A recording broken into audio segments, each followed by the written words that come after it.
안녕하세요. 최승윤 작가입니다. 오늘은 요청하신 이야기를 한번 이야기를 해볼까 하는데요. 마느골님께서 작가님이 신인이 되기 전에 어떻게 생활하시면서 작품을 할 수 있었는지 알려주셨으면 좋겠습니다. 라고 말씀을 해주셔서 그것에 대해서 이야기를 해보도록 할게요. 물론 제가 그 전에 제가 알바를 했었던 거 아니면은 작가 초반에 얼마나 힘들었었는지에 대해서 이야기를 했었기 때문에 어떻게 보면 반복되는 이야기겠지만 그래도 그 포커스를 가지고 이야기를 좀 해볼게요. 일단은 사실은 데뷔를 하기 전후라는 것을 나누기가 굉장히 애매하긴 했습니다. 일반적으로 우리가 연예인들이 데뷔를 한다라고 하면은 뭐 뮤직뱅크에 나온다라든가 아니면 엠넷 무대에 나온다라든가 그런 무대를 생각을 하잖아요. 아니면은 작가분들 같은 경우는 내가 어디 전시장에서 전시를 하면서 미술계 인사들이 오고 평론가들도 오고 그리고 기사도 좀 나고 어디 뭐 네오룩이나 아트허브 같은 데 가면은 내가 전시한다고 이렇게 딱 박아져 있고 그런 거를 생각하실 수도 있을 거예요. 그런데 그렇게 하시는 분들도 있죠. 네, 그렇게 하시는 분들도 있는데 저는 그렇게 하지를 못했습니다. 그러니까 내가 데뷔를 하면은 사람들이 최승윤이라는 사람이 데뷔를 했다라고 생각을 해야 데뷔일 텐데 제가 개인전을 치렀지만 거의 세상 모든 사람들은 제가 개인전을 치렀는지도 몰랐어요. 그렇기 때문에 이게 데뷔라고 해야 되나 참 애매하긴 합니다. 음, 일단은 제가 데뷔하기 전에 2011년도에 첫 번째 개인전을 했었죠. 그때 제가 일주일 정도 개인전을 했었는데 그때 처음으로 대관료를 어느 정도 지불을 하고 전시를 했어요. 많이 내진 않았는데 그 이후로는 대관료를 내고서 전시를 한 적은 없었어요. 그런데 앉아 있으면은 하루 종일 한 명도 안 들어왔을 때도 있었죠. 전시 기간이 겨우 일주일밖에 안 되는데 어떻게 보면 일주일도 아니죠. 전시하고 설치하고 철수하는 날을 하면은 그냥 6일짜리 전시인데 굉장히 작은 곳에서 전시를 했는데 좀 많은 기대를 하고 했죠. 그래도 제가 개인전 오픈하기 전에 그 노홍철 라디오에 전화 연결이 돼서 전화해서 저 전시합니다 했는데 라디오에서 노홍철도 뭐 저희 집 근처에요 갈게요 하고 막 사람들이 막 저희 팀 데리고 갈게 올게 했는데 아무도 안 왔어요. 네, 라디오에 나와서 조금 기대를 했었는데 뭐 노홍철 씨를 비롯해서 아무도 안 왔습니다. 노홍철 씨 만나면은 왜 안 하셨는지 네, 여쭤보고 싶어요. 근데 뭐 오기 힘들겠죠. 왜냐면은 제가 전시했던 갤러리가 홈페이지도 없었어요. 제가 전시를 한다고 검색해도 안 나오고 어, 제가 생각해도 찾아올 방법이 없었어요. 그리고 우리가 갤러리라고 생각을 하면은 어디 가면은 갤러리라고 간판이 크게 붙어 있잖아요. 여러분들 세상에 길 가다가 안 보이는 갤러리가 굉장히 많아요. 게다가 제가 전시를 했었던 데는 특히 전혀 보이질 않았어요. 어디 빌라 건물 1층 안쪽에 있었는데 그래서 아마 못 찾아왔을 거예요. 네, 찾아오시려고 마음을 먹는다고 하더라도. 아무튼 제일 중요한 거는 어떻게 생활을 할 것이냐라는 문제일 거예요. 저는 제가 작가로 데뷔를 하기 전에 아시겠지만 벽화 일을 했었고 벽화 일을 해서 돈을 사실 어느 정도 좀 모아놨어요. 그때 당시로 한 1800만 원 정도 모아놨었던 것 같아요. 그래서 이 돈이 떨어지기 전까지는 작업으로 좀 돈을 벌 수 있겠지라는 생각으로 전업작가를 선언을 했습니다. 그리고서 한 1년이나 1년 반 정도까지는 버텼던 것 같은데 저는 전업작가를 해야 된다고 생각을 했어요. 왜냐면은 제가 전업작가에 대해서도 몇 번을 말씀드렸지만 여기에 완전히 승부를 걸어야지 뭔가가 가능하다라고 생각을 했거든요. 그렇지만 네, 벽화일이 이렇게 한 건도 안 들어올 줄은 몰랐습니다. 제가 전업작가를 해야겠다 생각을 하고 벽화에다가 신경을 안 쓰기 시작하니까 진짜 일이 한 건도 안 들어오더라고요. 네. 어떠한 일을 하든지 치열하게 해야지 뭐가 한두 개쯤 들어오지. 벽화도 제가 홍보도 열심히 하고 광고도 하고 해야지 일이 막 들어오지. 내가 하지 않아야지 하고서 관리를 안 하다 보니까 진짜 일이 안 들어와요. 그러니까 작가도 그렇다라고 생각을 했기 때문에 전업 작가를 해야겠다라고 생각을 한 거죠. 근데 이제 돈이 한 1000만 원 정도 잔고가 남았을 때부터 굉장히 소위 말하는 똥줄이 타더라고요. 그러니까 버는 돈이 정말 그림을 그려서 버는 돈이 한 푼도 없어요. 한 푼도 없는 상태에서 들어가는 돈들이 있잖아요. 그리고 그때 이미 제 나이가 거의, 그러니까 20대 후반, 29살 정도 됐으니까, 음, 어디 뭐 부모님한테 손을 벌리기도 힘든 상황이고, 그랬단 말이죠. 그런 상황에서 잔고가 점점점 줄어드는데, 잔고가 줄어들기 전까지 뭔가 좋은 일이 생기면 좋겠지만, 잔고가 0이 될 때까지도 수입이 없었습니다.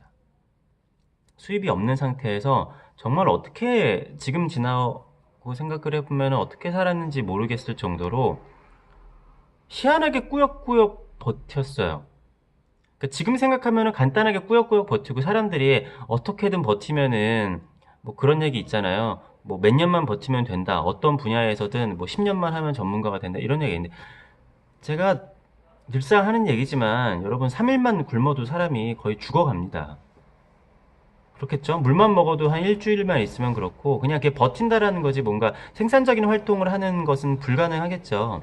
잘 먹으면서 체력을 길러서 작업을 잘 해야 되는데 그냥 버틴다라는 게 거의 불가능해요.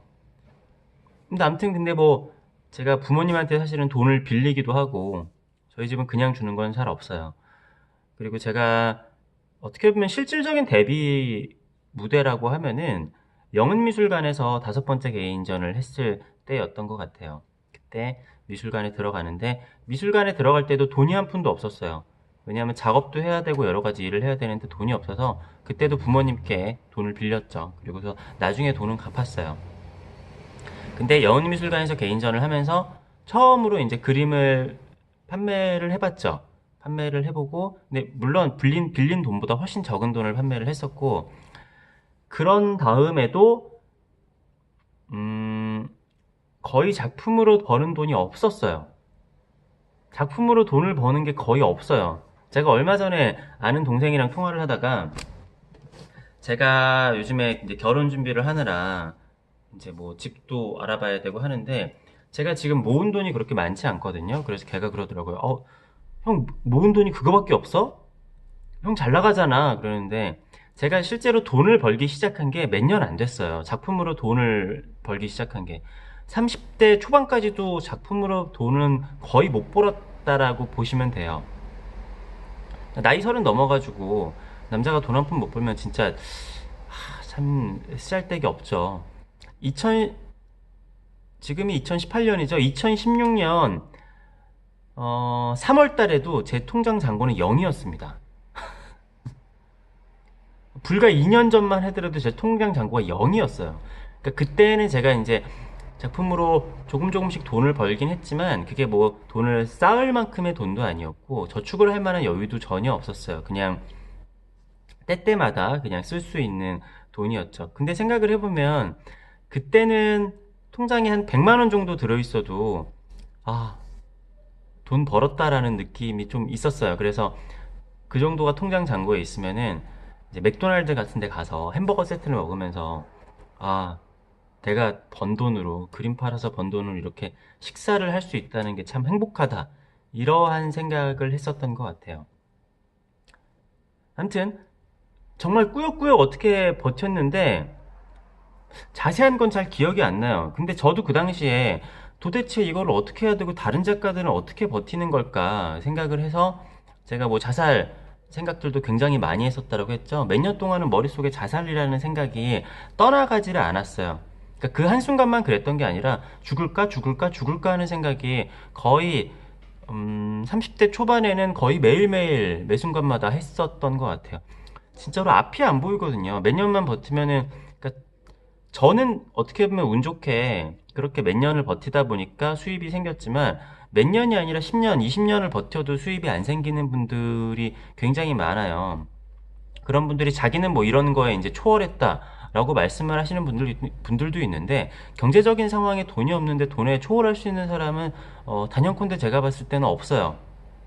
가끔씩 그런 말씀 하시는 분들도 있어요. 아니면은 뭐 대기업 회장 같은 사람들이 돈이 어마어마하게 많아서 아 자기는 돈 같은 거 그렇게 크게 신경 안 쓴다 하시는 말을 하는데 그런 분들이 뭐 분식회계하고 뭐 탈세해가지고 엄청나게 돈 하죠. 세상 모든 사람도 돈이 많든 적든 돈에서 자유로울 수 있는 사람들은 없어요. 그것 때문에 가장 힘들기도 하고 그리고 이제 작가를 하다 보면은 이제 혼자서 작가 신인 데뷔 준비를 할 때 가장 어려운 거는 뭐 외로움 같은 것도 있겠지만 내가 지금 맞는 길로 가고 있는 것인가에 대한 의문인 것 같아요. 특히 저 같은 경우에는 제가 대학원을 안 나왔죠. 그리고 사실은 학교 사람들도 제가 작업할 것인지를 몰랐기 때문에 학교 사람들하고의 교류도 없었고 주변에 아는 작가들도 한 명도 없었어요.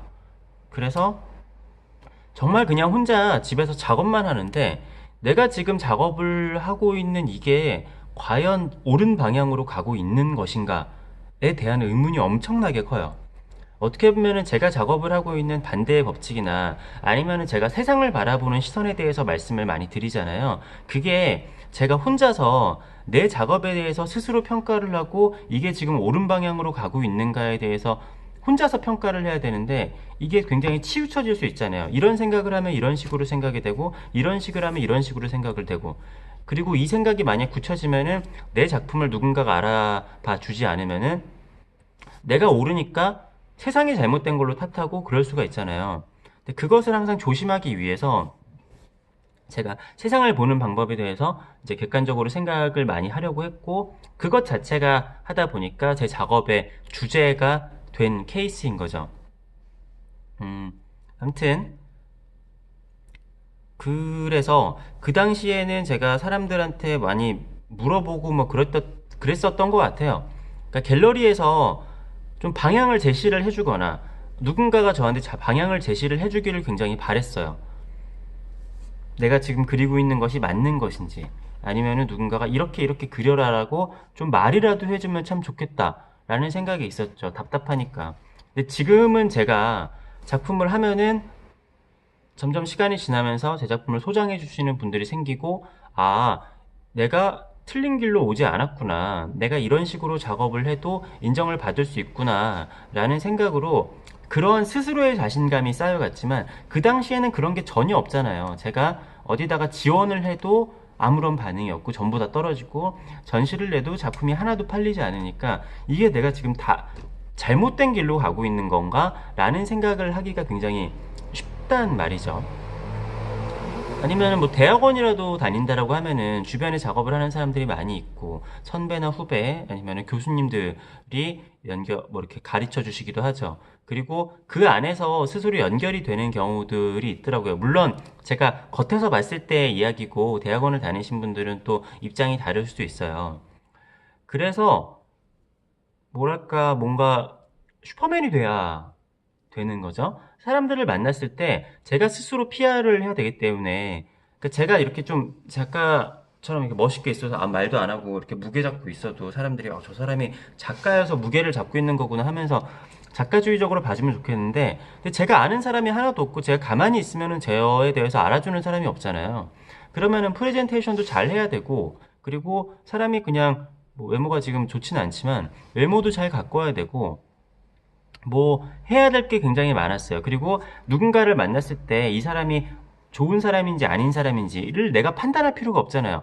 나는 뭐 지푸라기라도 잡아야 되니까 이 사람에 대해서 굳이 내가 어떠한 기준으로 판단을 해야겠다라는 것도 저한테 이제 큰 의미가 없는 일이었던 거죠. 아무튼 기회가 되면은 뭐라도 잡아야 되니까요. 손이 이렇게 나오네요. 그렇죠. 그런 식으로 활동을 하면서 그냥 지금까지 이어졌는데 뭔가가 크게 이렇게 변화가 되었다거나 내가 데뷔를 엄청 이렇게 해서 데뷔 전후가 바뀌었다라거나 그런 거는 없고 지금도 어떻게 보면은 연장선상에 있어요. 굉장히 불안하고 언제 작업이 팔리지 않을지도 모르는 거고, 언제 제가 초대를 받지 못할지도 모르는 거고, 그리고 나는 스스로 좋은 작업을 하고 있다라고 생각을 하는데 세상 사람들이 봤을 때, 최승님 왜 요즘에 저렇게 그림을 그리나? 라고 생각을 할 수도 있는 거고, 최승님 왜 저렇게 그리나 했는데 알고 보니까 제가 옳을 수도 있겠죠. 생각해 봐야 될 것들이 굉장히 많아서 참 어려운 직업이기도 하고, 또 그래서 되게 재미있는 직업이기도 해요. 아무튼 저의 경우는 그랬고, 많은 분들은 아마 길들이 다를 거예요. 특히 지방 같은 경우에서는 학교의 커뮤니티와 교수님과의 커뮤니티가 작가의 커리어랑 그런 거랑 계속 연결이 되어서 그 지역 사람들 간의 뭔가 커뮤니티가 굉장히 중요한 경우가 많아요.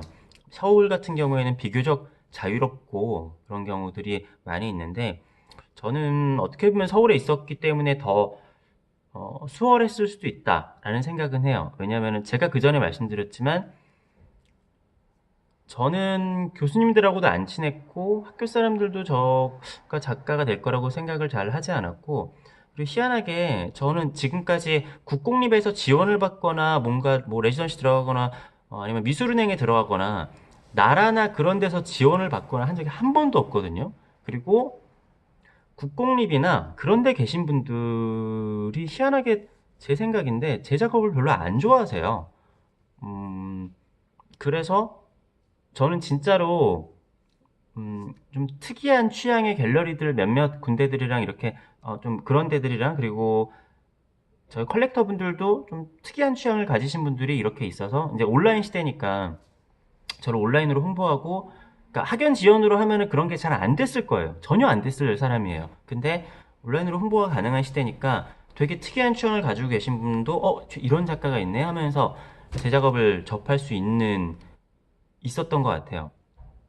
아무튼 그런 저가 그 미술계에 있는 그런 분들이 되게 싫어하지는 않겠죠.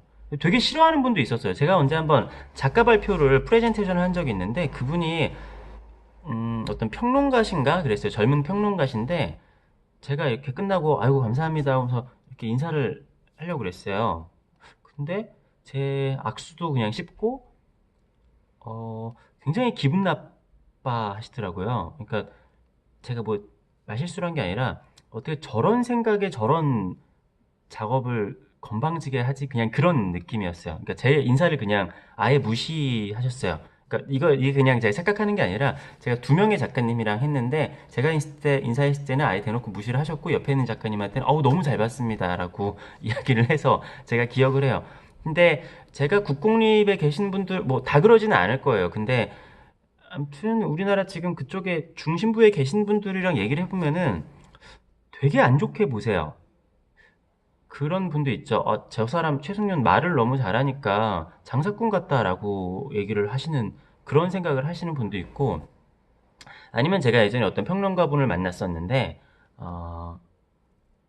그분이 다 같이 어떤 회장님이 술을 사주는 자리였어요. 근데 뭐 그 회장님한테 제가 뭐 얻어먹을 것도 없는데 일단 저한테 밥도 사주고 술도 사주고 막 그러셨잖아요. 그러면 제가 이제 아이고 회장님 감사합니다 하면서 막 이렇게 세워 드리잖아요. 저보다 나이도 훨씬 많으시고 근데 그 평론가가 저를 약간 쓰레기 보듯이 보더라고요. 그러면서 실제로 여자한테 얘기했어요. 너 그러면 안 된다고 하면서 왜요? 밥 사준 사람한테 좀 고마워하면 안 되나요? 근데 제가 너무 뭐랄까, 제가 지금 돈 많은 사람한테 이렇게 빌붙는다라고 생각을 그랬나 봐요. 저 근데 그분하고 그 이후로 뭐 만난 적도 없고, 그분이 제 작품을 산 적도 없어요. 음, 그런데, 모르겠어요. 저는 그냥 밥 사줘서 고마워서 그런 건데, 그분들은 오히려 더 나중에 회장님들 더 좋아하던데요. 왜 저한테만 그러시는지 모르겠지만, 아무튼 사람의 이미지라는 게 있죠. 아니면 사람한테 나오는 기본적인 분위기라고 해야 되나? 그런 게 있어요. 근데 그런 사람들이 저를 봤을 때의 분위기가 좀 뭐랄까 싫어하는 분위기가 좀 있나 봐요. 그렇기 때문에 제가 어렸을 때부터 뭔가 이 기운에 대해서 연구를 하다 보니까 추상화를 그리고 있는 것 같기도 해요. 어렸을 때부터 뭔가 그런 사람들이 꽤 있거든요. 왜 내가 싫으냐라고 물어보면 나중에 돼서는 자기도 모르겠다. 근데 그냥 이유가 없다. 그냥 싫다. 이런 사람들이 있어요. 근데 그게 되게 가슴이 아프고 그런 사람들이 좀 적어지면 좋겠잖아요. 그래서 그 기운이라는 게 도대체 뭘까? 라는 거를 생각하다 보니까 제가 지금 하고 있는 세상의 법칙이나 그런 기, 그리고 이제 추상화를 그리게 된 것 같아요. 어떠한 힘을 가진 그림을 그려야 되는 것일까? 아무튼 그렇기 때문에, 근데 이거는 제가 오해를 한다라고 생각하실 수도 있겠지만, 어느 정도는 팩트예요. 왜냐면은, 다들 제가 그렇게 말씀하시면 좀 놀라는데, 저는 진짜 국공립에서 한 번도 선정이 되거나, 한 번도 지원을 한 푼도 받아보거나, 미술은행에 소장이 된 적도 한 번도 없어요. 어떻게 보면은, 저만큼 저 정도 활동을 했는데 그러신 분을 찾기가 더 힘든 것 같긴 한데, 근데 뭐 그렇다고 해서 그분들이 잘못됐다라고 생각하지는 않아요. 아까도 얘기했지만 제가 작가로 생존을 하기 위해서 저 사람은 나쁜 사람, 나를 알아주지 않으니까 저 사람이 잘못됐다라고 생각하는 게 저한테 전혀 도움이 되지 않거든요. 그런데 그리고 저 사람을 어떻다라고 판단을 하는 것 자체도 도움이 되지 않아요. 만약에 그분들이 저한테 나중에 기회를 준다. 그러면은 아이고 감사합니다. 지금까지 이때를 기다려왔습니다. 하면서 뭔가 준비하는 거를 보여줘야겠죠. 뭐 그럴 때가 올 수 있다라고 생각을 하기도 하고 사실 어떻게 보면 지금은 잘 신경을 안 쓰긴 해요. 결국에는 아무것도 없이 순수하게 제 작업을 좋아해 주시는 컬렉터와 그리고 갤러리스트 분들이 저한테는 어떻게 보면 더 우선이죠. 제가 아무것도 없는데도 제 작품에 열정을 가지고 해주시고 제 작품을 구입을 해주신 분들이니까. 아무튼 오늘 이게 뭔가 정리하기 어려운 얘기라서 좀 두서없이 이러한 저런 얘기를 했어요. 근데 뭔가 정리를 하기 어려운 이야기이기도 해요. 그 신인의 뭐 데뷔 전, 후를 나누기가 굉장히 어려운 상태이고 저는 아직까지도 어떻게 보면 신인 작가, 신진 작가는 아니에요. 신진 작가라고 하기에는 좀 그렇고 젊은 작가죠. 근데 여러분들도 연예인들을 보시면 아시겠지만 어느 정도 성공을 한 다음에도 나중에 뭐랄까 안 좋게 되시는 분들 꽤 많이 있거든요. 음, 이러한 예술가, 예술 직종, 예체능에 있으신 분들은 언제가 뭐 안정권에 들어섰다라는 게 없는 것 같아요. 물론 유재석 씨 정도 되면은 먹고 사는 건 이제 안정권이겠지만 그분 정도 위치 되면은 더 높은 것을 바라보고 있기 때문에 그분도 불안하시겠죠. 정영돈 씨 같은 경우에도 우리가 봤을 때는 굉장히 성공을 했지만 불안하고 해서 너무 불안해가지고 그런 좀 쉬었다 오셨잖아요. 엄청나게 불안해요. 아마 상상하기 힘들 거예요. 물론 작가를 하시는 분들은 그렇겠지만. 근데 불안하고 힘들기 때문에 내가 어긋날 수 있는 이유는 굉장히 많아요. 불안하고 힘드니까. 그런데 불안하고 힘들다고 해서 나의 스스로의 자기 합리화로 어긋나가지고 그러면은 세상이 사실은 나를 보듬어주지 않는단 말이에요. 그렇기 때문에 힘들고 답이 없을 때도 정신을 차리고 진짜 조금의 틈새라도 찾아야 되는 것 같아요. 힘들면 힘들수록. 그러니까 이게 좀 살아나는 분들이 많지 않지 않나. 그러니까 되게 살아남기 어려운 일이 아닌가 싶어요. 그래서 작가가 되는 방법이라는 것도 참 애매해요. 그러니까 모든 것은 확률에 대한 이야기잖아요. 100% 그러는 건 아니고 100% 그러면 사기예요. 이렇게 하면은 작가가 될 확률이 높습니다. 라고 하면은 그런 게 있으면 좋겠지만 작가라는 것 자체가 확률이 굉장히 낮은 게임이에요. 99%는 망하는 게임이고 1%는 어차피 1%도 될까 말까한 게임이기 때문에 어차피 작가나 미술계는 확률로 얘기를 하기가 힘들어요. 이렇게 하면 더 잘할 수 있다. 아니면 이렇게 하면 더 가능성이 있습니다. 라는 확률이 통하는 시장이 아닌 거예요. 어차피 작가는 낮은 확률로 하고 확률로 계산을 한다라고 하면 작가라는 건 하면 안 되는 직업. 그리고 미술계는 하면 안 되는 일이에요. 아무튼 오늘 이야기는 여기까지 하고요. 제가 말씀드린 이야기가 답변이 되었는지는 잘 모르겠네요.